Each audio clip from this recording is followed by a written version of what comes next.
Ki khubor ka Batesi TV ka umdi basnyam bat penjaslian Rupa Premium Meghalaya. Kinailam jangga Federation of Khasi Jayantia Angaro People's Central Body hakka khakhandai truk leber ajar phosan ki lalit banyak kenduk markhmat yu menteri ka sarkar jilla ubkhmi ikasnat boarding wabu tahar mandal bandawa ben pendap lot ya barok kikam kibelat thli hapo ka office jang Meghalaya Power Distribution Corporation Limited. Hakajinya keram bekilar pathai kubor present keseng ba don DC Khongset ulong bakat kum gejinga jingtip jang keseng kidan kumah shispa lai photli ki sanction post nak benda ka post assistant executive engineer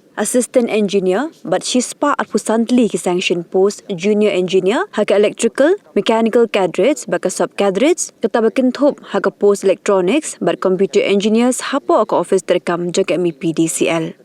Ulang ru bahak kejing kendo yu menteri ketenat boarding ulapen pau bagi MEPDCL kedan hapadeng kejing kerdu pisah ben pendap yikam ki balai theli habakin tho ikan kejing keran jong menteri ke sarkar jilla ubak dondi ulang bagi MEPDCL kabam hati ket kulai namar bagi bon setang kejing lot bani kejing yo ka jingwan kedu ngi yo power minister kade harlor kini ki sanction post mo kaba kani ka department kadan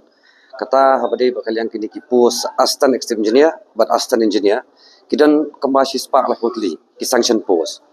te nangta bat kini ki post GE ru kidan chi spark frontally te menta kini ki sanction post kila along vacant almost kemba thousand senam kat kum ka information bangi yo mangi te ngiwan kenu yu ban pan ki penchai ba balik ka penslam ban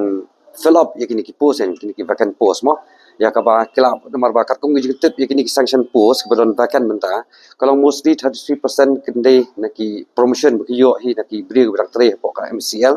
but the rest ya katu pat ki hapan cut advertise ban fill ini ki post te kuma ngitip hi benta kila bun ki hajar ngot ki khana samna ke jogi ki ba la pendap ya kani jing puli kum ka diploma engineering ya BE engineering te lara ka dan ke jing Islam nakale ka MCL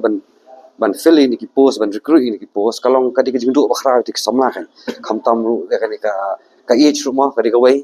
ti kali no ngiwan hang ngi wan man kali bat ki kendus non yo uru ba nakaliang jong ka MCL bakadai ban cut recruitment mardor no yakini sanction post ngimau mungkin create post mai re kala ngi ki post ka badon lupa nama ko bagi iru haga advertisement ngi ba ki cut menta ban recruit ki cut on contractual basis te kalau ngi sen ya ba ki post bakan ki dan boleh cut on contractual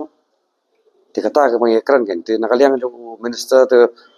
penpau shibun jigi bakom kalong menta he ka MCL kalong in a very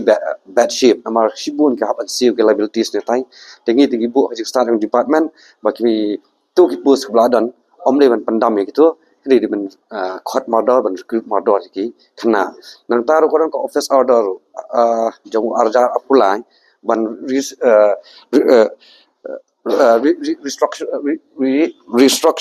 restructuring ya ka MCL ya ka berkidang kami ini ki computer engineer ini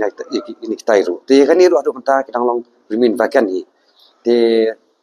ye kini la ekran batu te nakalian jo tu bang sa court meeting bat ki officer juga MCL bat pentip show CM ru ban le komno ye kini ki sanction post ban pendap kini. Te hi ka message hi ka ba nakalian ka seng ni ai sak sarkar ling ba minister ba naishim sting ini kam phidi ban mardor phidi ban pendap ini kejing dawa ke jongi khnang kan jingmentoi kan long nam ta bubun balang ki khana samna ke jongi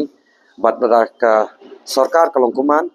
ngimdan sudah welti reipan ngi hapanya syahmat ya ka bangin sesong ke kita sinjam mungkin sim bat ka information ka ba ngi na kaleng ka seng yo ba omdei ta ka MCL ru dei dang don security department ru kum ka PHE kum ka PLD kum ka water resource ibun ki sanction post re hadu manta kom fill gitu ti kini rungin apa banyo feedback apa tikena khnang ba ngila ban address lang ini issue hojo por MCL is in a very bad shape long ka long ba mati kula kabun ke jinglut bani ke jingyo te kata te ka shong hajing start jang ba man re bro kata karon ka MCL ling ba ki employees ke jong ki lebeli marba ka department the minister usuthu ba bagadon kata pressure huge pressure of less of manpower kombalong menta nomor ba menta le tikira man extend ki jaka nongkondong bakin I like moi ki nong social re kombalong menta kalau kidan less manpower kan te ita he ngi shubu ba khajing start jong ka sarkar umlo bakan le de nata ka daw ong ba mla ban pendap ikini na marbliu ka din ka pisa de manta pat re kam kanya khmat ru la khat pat on construction business pat ban ban solve ka problem ko jong ki re la khot on construction te kalong ko be kai bas ko sne gen mo ka jing siu ko barit bat ka bomong secure future jong ki manta shbu kla poi ka da jing puli at the age of 26 kin play contractual 6-7 years te ka jong ki la sai bakinyo permanent kinyo assured mala la lapse te kita ka sarkar long lingba kini ki ban khot contractual ru ka dikawai kai ka ba isnei de ka lawai jong ki khon samla ka jong